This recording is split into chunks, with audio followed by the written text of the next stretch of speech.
This mic. So I wonder, Dave, what is your earliest recollection as a child? Well, it's kind of weird. Can you hear me? Yep, talk loud in. It's in a crib, and I was probably maybe 6 months old, and the crib was against the door with a knob. It was open.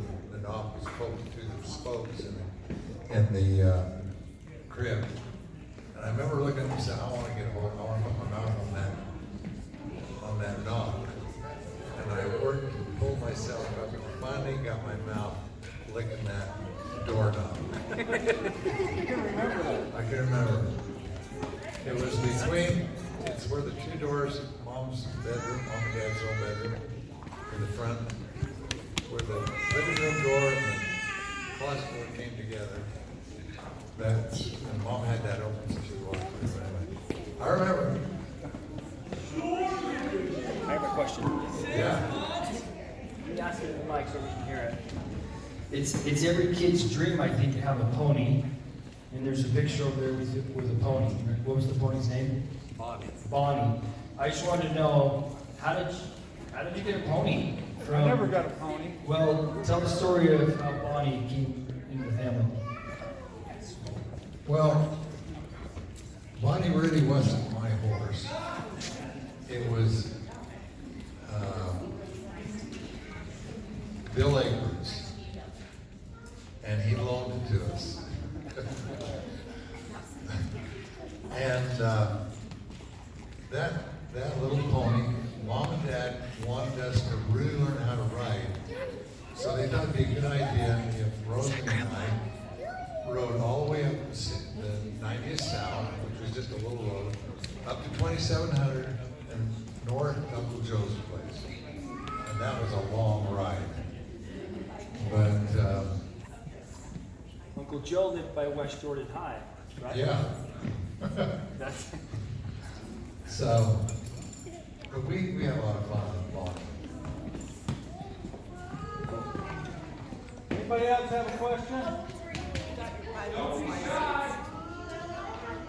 Well, the first time, okay, I'll repeat the question. How old was I when I got my pilot's license? When I was 15, a friend of mine had a solo license. A solo license is where you can pass a little written and you have enough, a little bit of dual instruction, you can go out and fly by yourself, but you never take anybody else because you're not a full-fledged pilot. So my friend Doug Benson, we'd pool our money and he'd go over, get the plane in Draper, pick me up at the old airport number 2, and we'd go flying around buzz our girlfriends. And I thought, this is it. This is the life. Well, when I get 16, that's the first thing I'm going to do. And I did. And I got my solo license. And then I'd meet a girl over at the airport number 2 and take her flight. Only I got caught by the FAA. And they took my license. And so I never did fly until I went to California when I was about probably 24, 25. And then I got a real license. That's how it was. Any other questions? The elephant story. The elephant. What, Rosemary? Tell us how you met Donna. Say it again? Tell us how you met Donna. Oh. How did I meet Donna? It was a blind date. And we had a Christmas tree farm. It was just a Christmas tree at Christmas time. So I had to get through the Christmas season. And a friend of Rosemary's just knew that we were meant for each other, Don and I, and she got us together. And by golly, she was right. So where'd you go on this date? Well, the first day was church. Say it, Jeff. And after church, we went down to this pizza place in Hollywood and ate pizza and yacked and talked. The second day was in Mexico. Wow, that escalated fast. Yeah. We went to Rosarita Beach. And Rosarita Beach is below Tijuana, about 20, 30 miles. And it was a beautiful, beautiful place. But we had mom and dad along with us.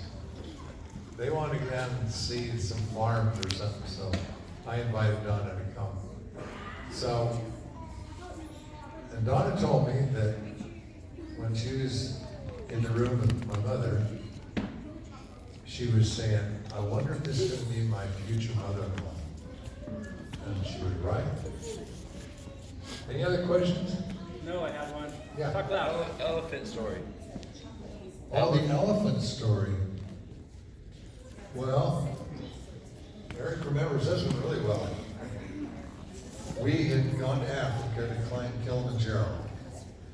And after we climbed Kilimanjaro, they climbed it. I only got up 2/3 of the way. But you climbed it. What? There's not a lot of 15,500 feet. There's not a lot of people that have gotten up 2/3 of the way at Kilimanjaro. I mean, Anyway, then we went on some safaris. What safari place? What place was that? Ngorongoro? Ngorongoro crater. And we were in this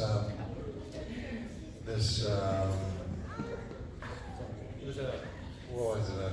It was a Land Rover. Land Rover Defender, so it was an extended. And it had lids that came up on the roof, so you could stand on the seat and look out. So we were going along, and we a lot of elephants, and every time we come to some elephants, Eric would like to trumpet them, like with his lips, and they'd shake their head a little bit. Then we go on, and we came to this one group. It was a female elephant that had about 8 foot tons, and she was huge. She had a little baby with her, and then some 2 half-grown ones. There must have been 4 more. It was a group.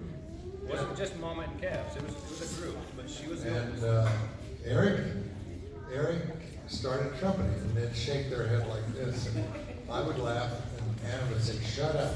They're going to come after us." And he'd trumpet again, and they'd shake their head, and then the driver turned the ignition off on the vehicle, and about that next time, they shook their head and they came full charge at us. I mean, full charge. We were All of them. yeah. Calves and all. And we weren't that far away. We were maybe 200 or 300 feet away is all. And I told the driver, go. And he wasn't sure what to do because he couldn't see what was happening. They came from this and he was faced this way. So I slapped him on the head. And he went. But it was frightening. And we were a quarter mile down the road and they were still coming down the road after us. So that was the elephant story.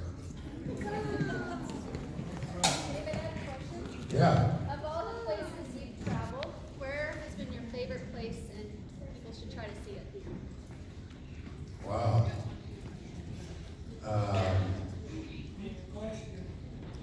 Yeah, repeat the question. Okay, out of all the places I've traveled, what would I recommend everybody to go back to as my favorite place? You know, one of the favorite places was I took the family to Europe. We took 6 children, 5 children. No, 6. And we left Erin home. She stayed with Rosalind. And when we went to East Germany, it was quite frightening because they had this wall, but we had the greatest time with those East German families, and we went to the temple, and just, it was just fascinating.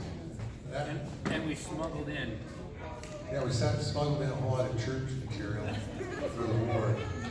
And bubble gum. And they just didn't, they only had the Book of Mormon. I don't know if they had the Book of Mormon, they just had the Bible and the Book of Mormon, but they just didn't allow that stuff. And so we stuck it up under the seats and everywhere and took it in and didn't get caught. But what was your favorite of all the places you've traveled that you would recommend everyone needs to go to